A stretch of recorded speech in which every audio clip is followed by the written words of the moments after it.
दोस्तों, जब कभी अपन गणित के सवालों को हल करते हैं तो उन सवालों को हल करने में हमारा काफी वक्त जाया हो जाता है। उनको घटाने में, जोड़ने, गुणा, भाग इत्यादि करने में हमारा काफी समय व्यतीत हो जाता है और कई बार तो ये होता है कि हमारे सवाल छूट जाते हैं, क्योंकि हमारी जो घटाने, जोड़ने, गुणा करने और भाग देने की जो प्रवृत्ति है, जो आदत है, वो आदत कहीं न कहीं इस तरीके की है कि हमारे सवाल को हल करने में बहुत सारा समय हमारा खराब हो जाता है।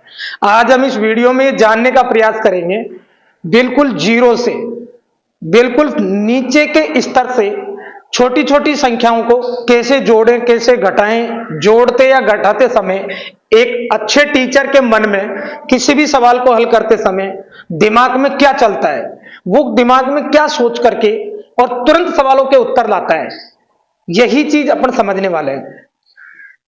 जिस तरीके से सबसे पहले हम छोटी छोटी संख्याओं की बाकी, 2 अंकों की जब कभी बाकी निकालें तो उस बाकी के आंसर जल्दी किस तरीके से लाएं, यही इस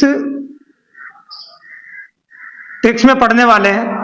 जैसे मान लो मेरे पास संख्या आ जाती है 56, इसकी बाकी निकाले। कभी मान लो आपके पास संख्या आ जाए 92 में से 69 घटाना हो, संख्या आ जाती है हमारे पास 73 में से 48 घटाना हो। इस तरीके की संख्याओं की जब बाकी निकाले तो हमारे जल्दी उत्तर कैसे आए। तो हमें क्या करना है कि ये नीचे वाली जो संख्या है, इसके पास वाली जीरो की संख्या कौन सी है, इसके जस्ट आगे वाली जीरो की संख्या कौन सी है, वो अपने दिमाग में सोचनी है।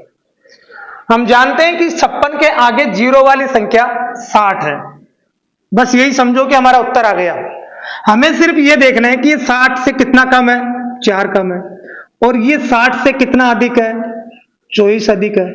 तो आपको करना क्या है, इस 24 को और इस 4 को जोड़ करके यहां लिख देना है, यही बाकी है। और ध्यान रखें, ये कंसेप्ट स्थायी रूप से जब अपने दिमाग में बैठ जाएगी तो बहुत जल्दी दिमाग में सॉल्यूशन करके और सेकंड में आंसर दे सकते हैं। यानी ये जो कंसेप्ट है, इसको पूरी तरीके से अभी मैं समझाने के लिए साइड में लिख रहा हूं। बाकी अपन को यह समझना है कि इसके पास वाली संख्या 60 है, तो 60 से ये 4 कम है और 60 से वो 24 ज्यादा है, तो 24 और 4 28 होते हैं। इसी तरीके से इसके पास वाली संख्या है 70 और 70 से ये 1 कम है और वो 70 से 22 कम है, 22 ज्यादा है। तो 22 और 1 जोड़ेंगे तो ये 23 आ जाएंगे। इसी प्रकार से यहां पर यह संख्या 50 से 2 कम है और वो 50 से 23 ज्यादा है, तो 23 और 2 25 होते हैं। यही हमारे सवाल के इस बाकी के आंसर है। यानी करना कुछ नहीं है, केवल दिमाग में नीचे वाली जो संख्या है उसके पास वाली राउंड फिगर की, उसके जस्ट आगे वाली संख्या को दिमाग में सोचते हुए, उसको बेस बनाते हुए और दोनों संख्याओं की तुलना करनी है कि ये कितनी कम है, कितनी ज्यादा है, और दोनों का जो डिफरेंस आता है, जो अंतर आता है, उस अंतर को जोड़ के यहां पर लिख देना है। एक सवाल और देखते हैं। जैसे 71 में से हमें बाकी निकालनी है 26 की। इसके पास वाली संख्या 30 है और ये 30 से 4 कम है और वो 30 से 41। इसी प्रकार से एक और संख्या ले लेते हैं ताकि हमारे अच्छे से समझ में आ जाए।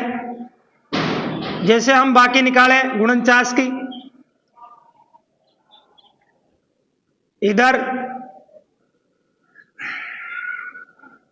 91, 81 में से 57, कोई सी भी संख्या सोच सकते हैं।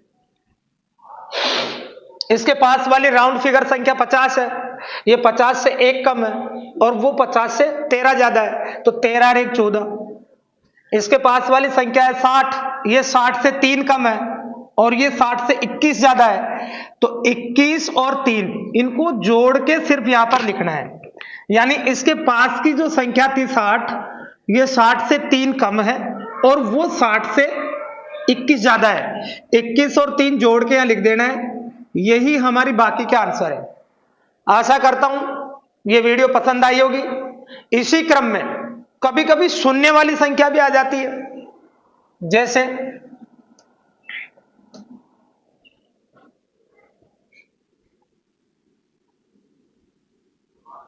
इनको भी घटाने में हमें बहुत सारा समय हमारा खराब हो जाता है।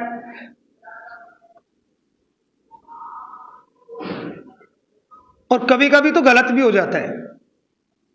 तो इससे कैसे बचें, इस गलतियों को कैसे सुधारें? देखो, हमें क्या करना है कि जब ऊपर शून्य वाली संख्या आ जाए तो ये दिमाग में स्थायी रूप से बिठान देना है कि इकाई वाले अंक की हमेशा 10 में से बाकी निकालनी है और शेष अंकों की 9 में से निकालनी है। 9 में से 2 गए तो 7, 9 में से 8 गया 1, 9, 10 में से 3 गया तो 7। इसी प्रकार से इसकी 10 में से निकालेंगे तो 1 जाएगा, 9 में से 4 गया 5, 9 में से 3 गया 6, 9 में से 1 गया 8 और 9 में से 2 गया तो 7। यानी हम आसानी से चीजों को समझ सकते हैं। हालांकि ये कोई विशेष ट्रिक्स नहीं है। हम जानते हैं कि हमें जब सिखाया गया था कि 0 में से 3 नहीं जाता है तो इधर से हासिल लेते हैं तो ये 10 हो जाते हैं, ये 9 रह जाते हैं, ये इससे लेगा, ये इससे लेगा। यानी ये जो समय लग रहा है इसको अपने दिमाग में बचत करने के लिए स्थायी रूप से ये समझना है कि इकाई वाले अंक की हमेशा 10 में से बाकी निकालनी है और शेष अंकों की 9 में से निकालनी है। एक सवाल और समझते हैं इससे संबंधित।